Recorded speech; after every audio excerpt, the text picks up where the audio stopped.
Meeting today to hear testimony on destroying America's best idea, Biden's border crisis, desecrating national park lands, and damaging communities. Under Committee Rule 4F, any oral opening statement at the hearing is limited to the chairman and the ranking member. I therefore ask unanimous consent that all of the members' statements be made part of the hearing record if they are submitted in accordance with Committee Rule 3.0. Without objection, so ordered. I ask unanimous consent that the following members be allowed to sit and participate today in today's hearing. The gentleman from Wisconsin, Mr. Tiffany. The gentlewoman from Virginia, Ms. Kiggins. The gentlewoman from New York, Ms. Maliatakis. The gentlewoman from New York, gentleman from Mr. Esposito. Without objection, so ordered. I now recognize myself for an opening statement. Good morning, everyone. I first would like to take a moment to say thank you to our witnesses for your travel. Thank you for coming before the committee today to discuss the destroying America's best idea, Biden's border crisis, desecrating national park lands, and damaging communities.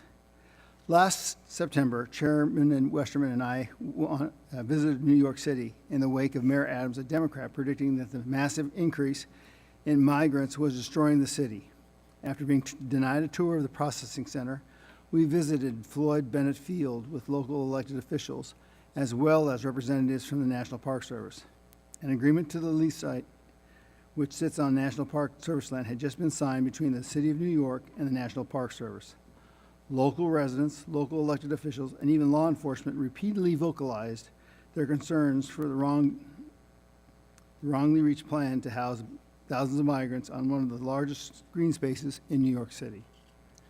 We asked all kinds of questions about safety and security for both the employees and the migrants themselves. All of our concerns were ignored at this time the focus was simply on housing more people at any cost, no matter what rules needed to be bent. Here we are, 9 months later. All the problems we predicted have come to pass. Let's quickly tick through them. Crime in the local area has gone up. Stress on local and park law enforcement has increased. Local citizens have experienced reduced access to green spaces. Even the migrant population at the camp itself is not safe. During a winter storm last year, the migrants had to be evacuated to a local high school, which caused the students to miss school. Above all, building this camp did nothing to resolve the overall issue of reducing the number of illegal immigrants coming to New York City seeking shelter. The Biden administration misguided immigration policies are at the heart of these issues. Since the beginning of this administration, President Biden has rolled back many of the policies that helped reduce the number of illegal aliens coming to our border, through our border, and entering our cities.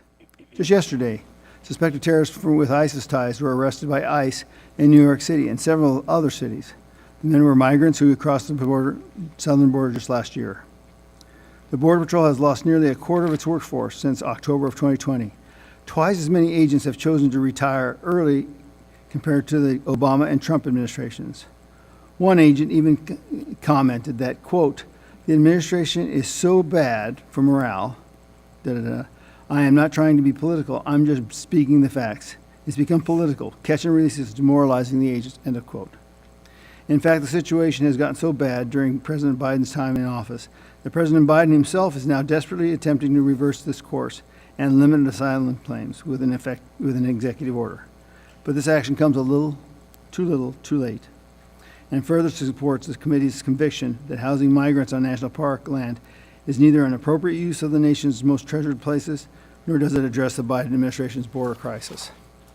The committee is thoroughly investigating Biden's administration's decision to lease Floyd Bennett Field and has issued requests for document productions, held briefings, conducted interviews involving several federal entities involving the Department of Interior, National Park Service, Department of Homeland Security, and the Executive Office of the President. The committee will continue to move forward with this investigation until the Biden administration not only commits to a rapid demobilization plan for the camp at Floyd Bennett Field, but also acknowledge their mistakes in creating this precedent.